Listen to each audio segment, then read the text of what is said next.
Good afternoon, podcast listeners. This is Ed Franklin with the Ed Franklin No Limits podcast. A little bit different direction we're going today. Normally, I'm out here trying to give you advice that I've learned over my 500 years in life. It feels 500 sometimes in the morning, but this is going to be a lot about what I do for a living. And the company I work for is Synergy HomeCare. And I put some stuff out there on Facebook and LinkedIn and things like that. So you guys know all about that. If you want to contact me, you can get a hold of me at edfranklin.nolimits@gmail.com if you'd like to be a guest or you know a guest. But I got two Rockstar guests today. So when I went to work for Synergy, they had not done a lot of upfront work as far as marketing and things in San Diego in my territory. And I told the owner, look, we need to find some rock stars so I can get my hands around how to make this business move forward. And we found two rock stars that are out in central Illinois. And I follow them on Facebook and LinkedIn, and they just kill it on the marketing side of things. And they have a lot of presence, and I want to get that same kind of presence. So I want to introduce Taylor and Liz. You guys tell me a little bit about yourself, how long you've been in the business. Liz, you can go first, and then we can go from there. Yeah, I have been in the business what also feels like 500 years. I think I'm getting close to 15 years. 15 years, wow. I I've kind of done it all. I started as a CNA and then I was a nurse and then I was in healthcare management and then I was a branch manager for a competing home care agency and then Synergy stole me and I have been with Jim and Gay in Central Illinois for almost 5 years. I now do nothing but marketing and I love it so much. Your turn, Taylor. Awesome. I've been with Synergy just over 5 years. Before that, I actually was in a completely different spot. I was a legislative assistant with the state of Illinois. So I took a turn, and when I started here, Springfield, Illinois was opening its doors right before COVID. So that was super fun. But it's been a journey and a really wonderful roller coaster of events. And yeah, it's been wonderful. How many franchises do they have? Your company? We have four.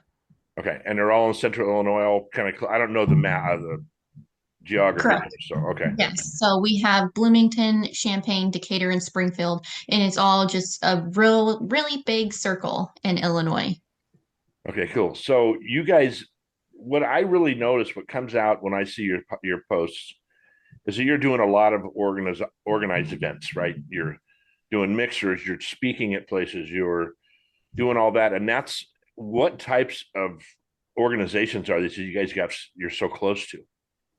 Yeah, and for our locations, our motto is to educate everyone. Everyone has an aging loved one, mother, grandmother, whatever Mhm. it is. And so we really, anyone that is interested in learning about the services and how it can benefit them is where we go. We hit a lot of the obvious places. So a lot of the hospitals, the nursing homes, the assisted livings, but then we also really try to diversify so that everyone is really equipped with the information they need to age well. And so we hit churches and elder law attorneys, and we do a lot of chamber activities. And yeah, I mean, and we go just about everywhere.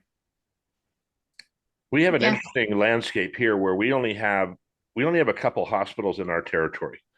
Like, and one of them's Kaiser. Do you guys have Kaisers out there? Do not. So Kaiser has this very strict rule, and I learned this in construction, that you cannot go to a Kaiser and make any kind of sales pitch or mark anything like that. You have to go through corporate to do that. And I think they're on the East Coast somewhere. And it's very hard to become one of their vendors. And this was in the construction industry. You had to be blessed off by Kaiser. And that's one of the biggest hospitals in our territory. Other than that, that's like really the only hospital I have in my territory. So hospitals aren't great for us right now just because of landscape. However, if we worked with the other franchises in San Diego, of course, we have UCSD Medical Center, which is enormous, and Scripps and places like that.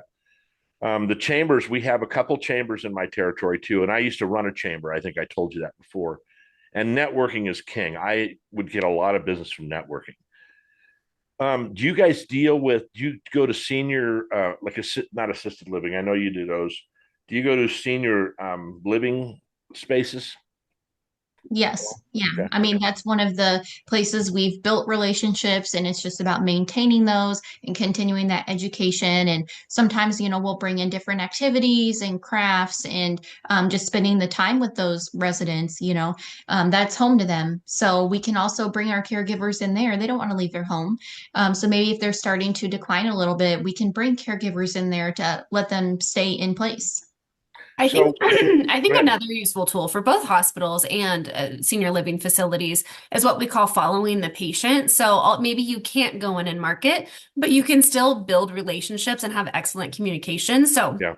we'll go to the hospital to get an assessment done before a client is discharged so that they have a really good game plan in home before they get discharged.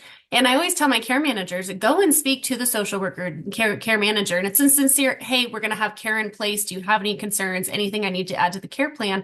But then you're building those firm relationships and you Yeah. know their names and they know you. And it's the same with an assisted living. Anytime we're there doing an introduction for a caregiver, an assessment, I always say, stop by the director of nursing's office, stop by the executive director's office and build those one-on-one relationships because those are vitals and those establish trust. And so we should back up a little bit because I know that I hope I've done a good job of explaining exactly what we do. But how do you explain what Synergy does? Now, there's hundreds of franchises across the US for Synergy. I had a conversation with the guy up in Beverly Hills, he's doing an awesome job too, by the way. And so how would you explain what Synergy does so the audience can, kind of figure out exactly what we do? It's one of our favorite questions. You want to take that one, Taylor? I think we each kind of have our own blurb, Yeah. but make it simple. We hire caregivers to go in the homes wherever that may be to help people stay safe, in place, and independent.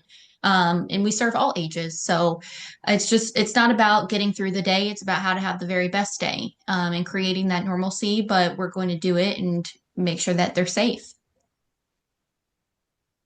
And Liz, what do you say? Yeah, same sort of thing. And I always say, really, anything that you need on a day-to-day basis to stay safe and at home is what we do. And we help you keep you in that home where you have all of your memories, where all of your pets are, where all of your things are. And the list of things we can do is so long. I mean, it never ends. We can do meal prep, housekeeping, medication reminders, transportation, dementia care. I mean, it's so many things. And so sometimes seniors will be like, well, I don't know what they're going to do in my house. I promise we will find things. It's decluttering, help you FaceTime your Oh, nice. I grandchildren, like that. Yeah. take you out to breakfast, that the same breakfast that you've done every week of your life with your best friends, but maybe that's no longer possible because you can't drive anymore. We can make that happen. We can drop you off at breakfast and then go pick up your groceries for you. It's really incredible what our caregivers can do. So And I that had I a, think is go ahead, huge. Liz, or Taylor, go ahead. Just the education part is people just don't know. And there's a lot of people that will be like, oh, I don't need that. And I've thought about bringing them in my home to help me with my laundry because I'm busy out in the community. It's a lot of things that people don't think about. It's maybe once a month, every day, here and there, periodic, wherever it fits for your life. So it's really just important to all those things that Liz was saying and explaining, putting those out there because people just truly don't know what we do. So just getting out there and just explaining it. That's My a really seniors good point. that fight me and say, I don't want anybody in my damn house, right? We've Right. all had those. But I tell them, like, think of it like having a personal assistant. Like, I would take a personal assistant. Like, you want to do my laundry and like run all of my errands for me? Please, you go for it. It'd be so nice. There's a lot of people with what you're saying that feel like they're losing control. And what they don't understand is they're gaining all the control. You stay in your home, you tell us when we're here, when we're not, you make the list of what we're doing. Right. When we build this customized plan of care, we're building it with you. So everything that the caregivers, and I like to call them friends, do when they're in the home is what you're saying. So you're not even giving up anything. You're truly gaining more, and you gain a friend while you're doing it. That's a really good point you made that you don't have to be ill No. or not capable of doing something. It's just that extra assistance. So I had a personal experience with this. My stepfather, when he lived in a place called Julian, and it's up in the mountains here in San Diego, and it's kind of a really rural area. And all his friends just kept passing away. It seemed like every other week, one of his friends was. And his doctor called me and said, "Look, you really need to get." We called him Ski. You really need to get Ski down, live with you. So we did a remodel on the house, put a granny flat on, and moved him in, and it was great.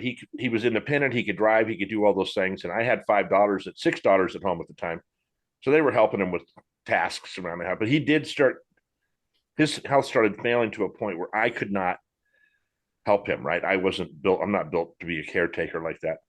And I didn't know there was even groups like this out there. And I'm sure there was. This was 15 years ago, but I'm sure there were groups where I could have just had someone come in and just help with a few things to keep him independent. He would throw the keys to my 14-year-old daughter and have her ask her to drive him to the store.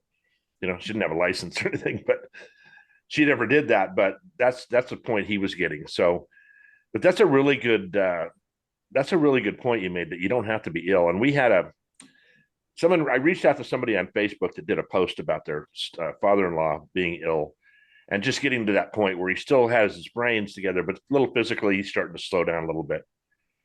And he was like, well, he won't let anybody come into the house.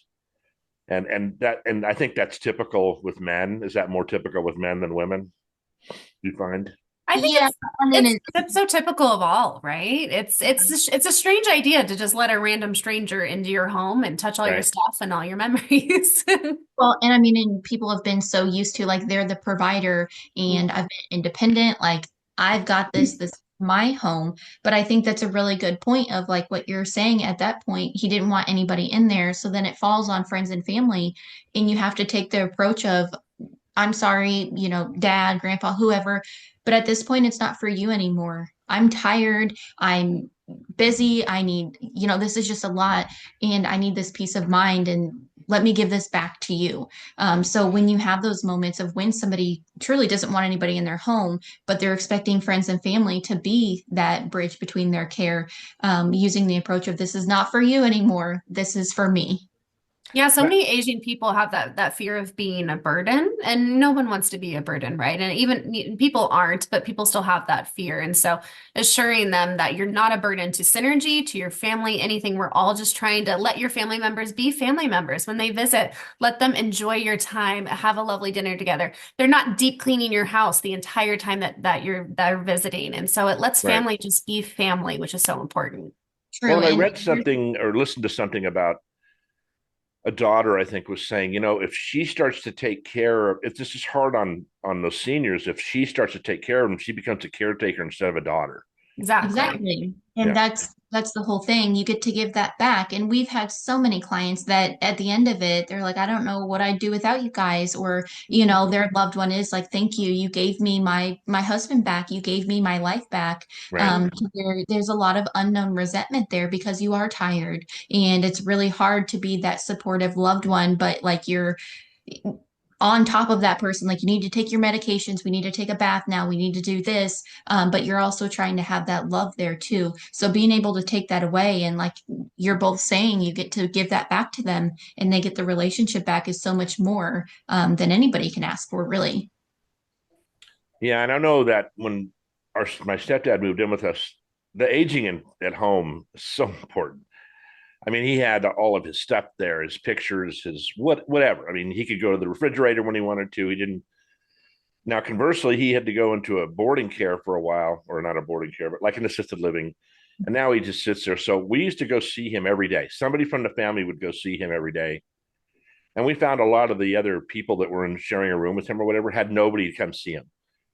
And I was talking to the caregivers, and they said, well, a lot of these people, their kids live out of state or whatever. So they put them in these, and now you're just waiting to die, right? It's just like that has to be a horrible feeling if you're just sitting there waiting and you can't, you can't do anything for yourself. So this staying at home is so advantageous for their mental, uh, Yeah, being somewhere that's familiar. I mean, yeah. people thrive better at home doing PT or OT or whatever they're needing rather than they do being in a facility, really. I think something that Synergy does well is fight isolation no matter where the seniors are. Because like Taylor said, it really is like getting a friend. Yeah. And especially with clients we see that have cognitive decline, having the caregiving and having that interaction and that activity and someone you trust in those regular conversations, it can be so beneficial to overall health. Yeah, So and I we think COVID go put a ahead. highlight on that, really. Um, Did. the isolation and people wanting to stay home. And that's why home care is forever growing. I mean, this is the beginning of it all. It's going to be so much bigger than it is now, because people want to stay in their home where they're afraid of a pandemic again, to where there's visiting hours. They're not able to see their loved ones because of where they're at. Yeah. People don't want to risk that anymore. Well, and um, for the first time in history, 62 and older population is going to be the largest demographic in the United States.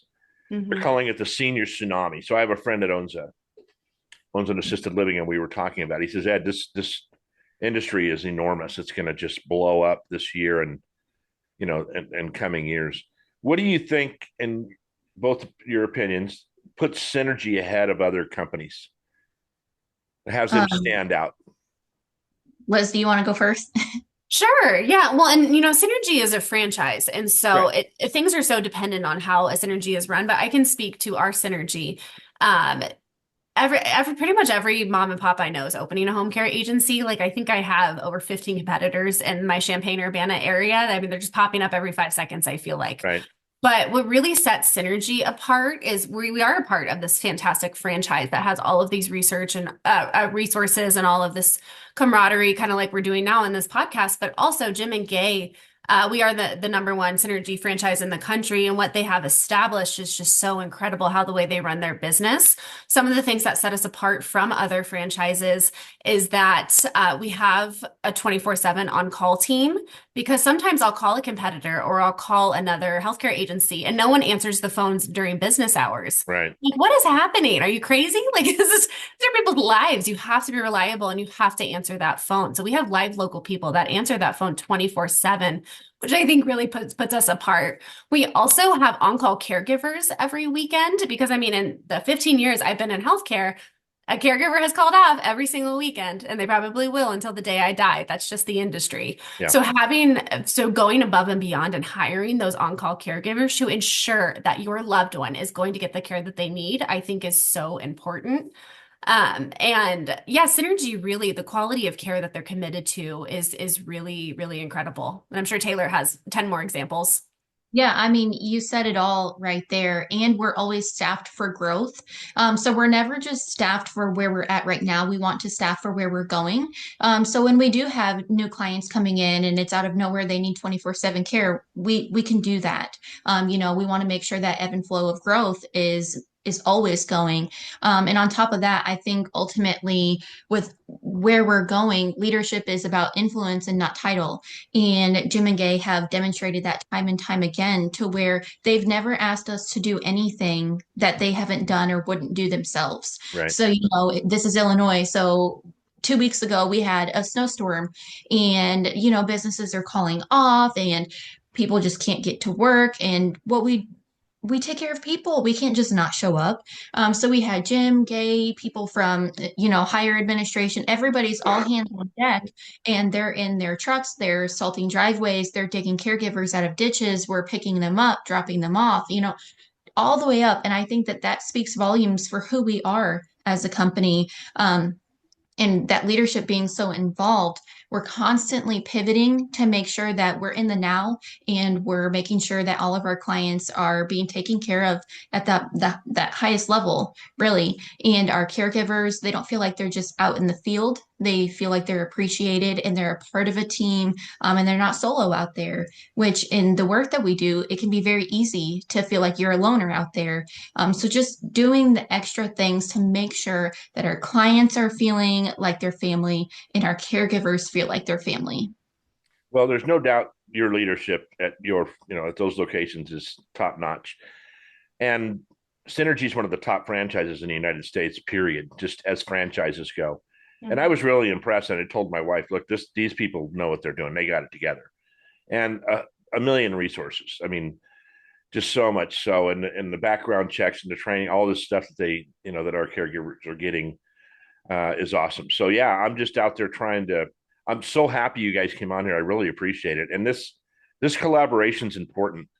Probably more of us should be doing this around the US to find out what that magic, that secret sauce is for our territory. The area that I grew up in and next the neighboring area that's in my territory, when we were kids, no kids lived in this area. It was all 55 and over. And I think somebody went and filed a lawsuit, and now kids can live in that. And it's a big area. So they call it Heaven's Gate. It's called Rancho Bernardo, but it's all golf courses and stuff like that. So we're right next to there's a plethora of 55 and over living facilities over here. And that's somewhere I really need to start building those relationships with for sure. And I had some of those relationships with when I was at the chamber, because a lot of those people would join the chamber.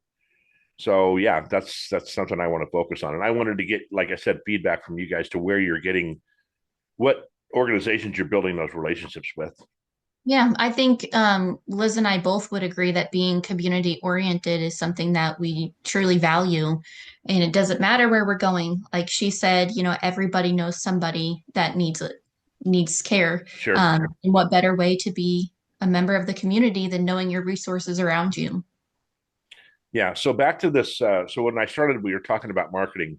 You guys really kill it on marketing. I mean, I'm a salesperson and I've dabbled in marketing a little bit, but I when I'd go to work for companies, I said, you guys aren't doing marketing. It's where you're cutting your budget, and it's really not a great place to cut your budget.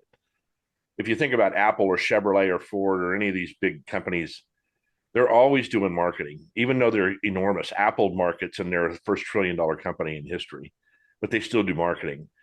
And then the sales is at building that relationship. So you guys really do a fantastic job with that. And I don't think you're overdoing it. I think it's nice that you're taking a lot of the photos you take and things like that are very uplifting.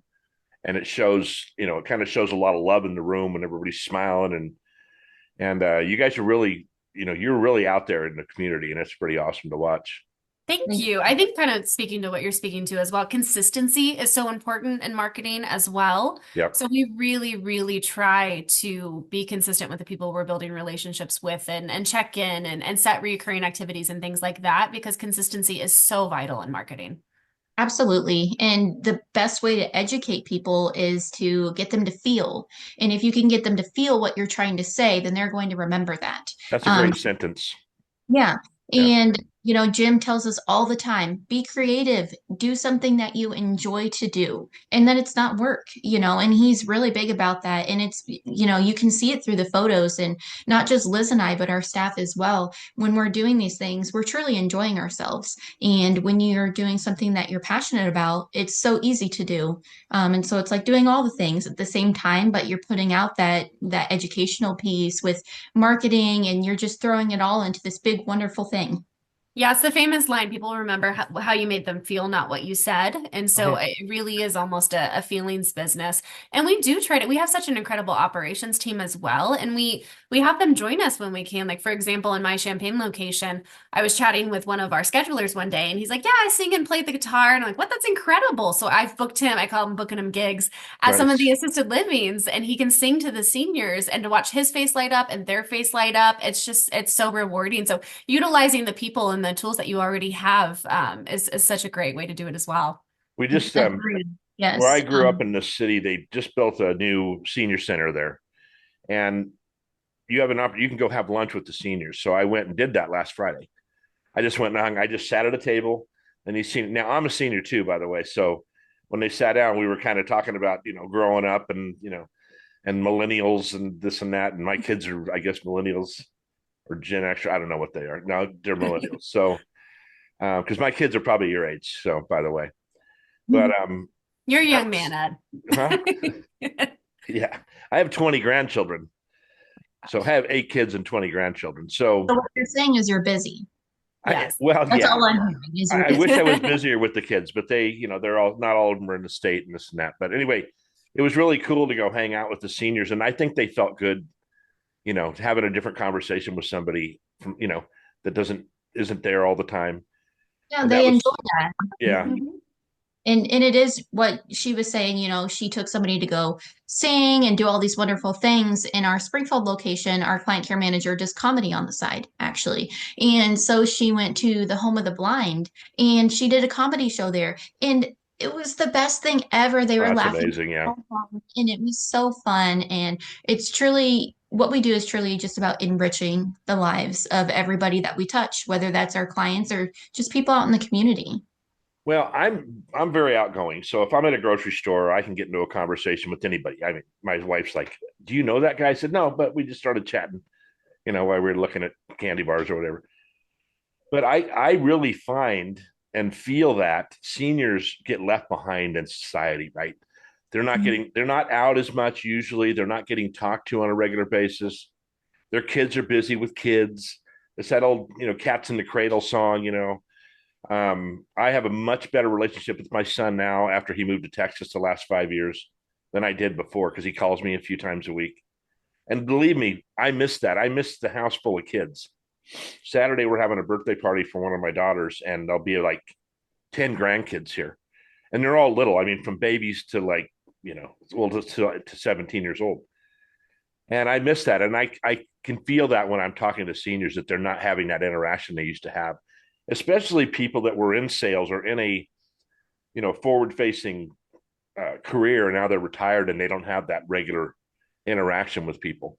And I swear, I think that's why seniors get a bad rap for forgetting things because if you're not using it, you lose it. Mhm. So it's awesome that you guys do this things in these homes and different organizations that you can give back to the community. You guys are real. You know, this isn't like selling cars or something. It's not a hard sale. It's you're offering something you really want to just help the person out. And this person I found on Facebook, they ended up not getting back to me, but I just kept telling them, look, I don't care if you use one of our caregivers. I mean, I want you to, but I want you to do what's best for your family too. I want your father-in-law to be taken care of because I know what he's going through, right? So one of my famous lines is always, we're not here for a sale, but a solution. I've never said that I'm in sales because I don't want to sell anybody anything. I want to help you and I want to be a resource for you, whether that's for us or somebody else in the community, whoever that may be. Um, it's true. We're never trying to make a sale, but just be a solution for you. So open up and let me in. And how can I help you? Yeah, some seniors will sometimes call us and say, "Hey, I need home health. Oh, I need hospice." And we're not like, "Oh, that sucks," and just hang up. No, we want to be a resource for all Sure. seniors. And so when they call us, we're like, unfortunately, we don't provide that, but we know it's some fantastic companies that do. Here are their numbers, addresses. You just tell me what we need, we'll make it happen. Yeah, a lot of that happens, when they need a hospital bed or they need a lift chair or whatever it may be. And that's one of the things that's so important about being involved in your community is you have those contacts to Yeah. where you can be like, let me make a call real quick, and you're able to get it set up where you can make the connector piece. You might not have made that sale per se, but you made a difference. And the best thing that you can do is impact somebody's life in a positive way. And whether that's the synergy effect or just being a good human, they're going to remember that. Well, and I do find that when I do talk to a competitor, it's not competitive, right? Mhm. There's so much education to get out there, and you're right. Education is super key because when I tell people what I do, they think we have nurses or whatever. It's something, and I have to explain to them, no, it's really not. It's not that hardcore yet. We're just here to help people get some tasks done. We'll do anything from mowing the lawn to washing your car if we have to. Whatever you need to help, get you by. So, so in this area that I'm in, boarded or assisted livings are from 10 to 12 to up to $25,000 a month. So we live near La Jolla. You've heard of La Jolla. That's where I'm going to put you up in the hotel when you guys come out to stay. Can't wait. Or Coronado. Out there, it's probably $25,000-$30,000 per month for assisted living. Now, obviously, everybody has that money that's living in that area, but I can see the financial problem coming for some of these families where we could provide a solution that's much less expensive, accomplishes the same thing, and keeps them at home at the same time. So I know when we did the assisted living for my stepdad, man, it was thank God he had insurance. He was a 20-year retired naval guy. There's no way I could have afforded it, and I don't have the skills to take care of him. So I think also home care really it's clinically proven to reduce hospitalizations and doctor's visits as I well would because those 100% agree with those that. Yeah. seniors are taking the medications when they're supposed to. They're doing the physical therapy actions that way. They're getting to those follow-up doctor's appointments. And so it saves money, it saves hospitalizations. There's so many benefits to it. Yeah, fall prevention. We can look around and those little things that you wouldn't think of that, the rug that doesn't have the grips at the bottom, now it's a tripping hazard. Your coffee table is too close to your favorite chair. That's a Right. tripping hazard. So many things that you just don't think about. Or maybe those people that don't have loved ones in the area. Now you have a caregiver there. You at least have somebody coming to check in at, once a day or a couple times a week. And I read some statistical information. Actually, it's stuff that I got through Synergy about men over 85 and their suicide rate and things like that because they need interaction. And I tell people all the time, look, we get called more for companionship than anything. We just need someone to go in and listen to war stories or whatever. And that piece is so important. Like I said, when I'm out in the community, I don't have a problem talking to people, but a lot of these people do or cannot get out into the community, as easily as I can. So Yeah, I think mental health is something that gets forgotten about with that generation as well. There's such a stigma to it for that generation, and currently in the United States, 7 million people have dementia, and about 40 to 50% of people with dementia have depression. And so yeah. you've got a lot going on in those brains, and if that's not supervised, if they're not getting interactions, if they're not getting the help they need, kind of like what you're saying, it can lead to really bad places and it can get dangerous. Well, and I can tell you as a man, and I don't know if it's the same for a woman, but we don't like getting help for things, right? I go to the gym at 5 o'clock in the morning about 4 or 5 times a week. I still lift weights. I still do all those things. And for somebody to tell me I can't do something, just being honest, I'm like, no, I can still do that. I know someone wanted to cut my palm trees, and I said, no, I'll just buy a longer stick and cut my own palm trees. But I'm only 62. I'll be 63 this year. So I don't know what's going to happen in 10 years or 5 years from now or 2 weeks from now, really. So I definitely see the resistance from a man's point of view. And listen, my mom was a very capable woman, and she would have had the same resistance as me as a woman. So anyway, you guys are amazing. I really appreciate you coming on here. I know it's getting later in your day, and you probably want to get home to your kids and that. And I have to go get a kid. So I really appreciate you. You're doing a bang up job.